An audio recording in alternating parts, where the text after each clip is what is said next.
called sludge, and it undergoes treatment, and the steps of treatment are thickening of that sludge, stabilization of the sludge, and dewatering of the sludge, whereby the volume of the sludge is decreased, it is stabilized in terms of its biological activity, and water content is decreased, at the end of which that solid mass is dried into cakes and finally incinerated. The disposal of that sludge can be done either by landfilling or by the process of incineration, or it can also be used as fertilizers or as soil conditioners.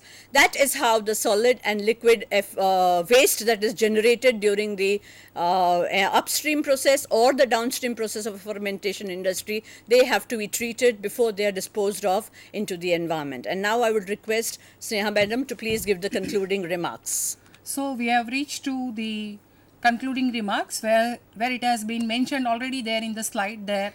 The DSP is last but the most important segment of the process.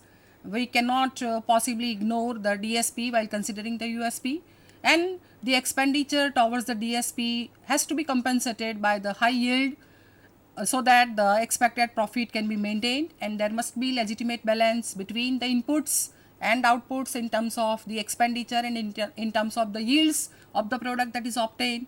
And if these two they go together smoothly, then it will make the fermentation, the entire process, a grand success. So with these concluding remarks, we would like to express our thanks to the Commissionerate Higher Education Department, and we are also highly thankful to the staff of the studio for their kind cooperation. Thank you very much. Thank you very much.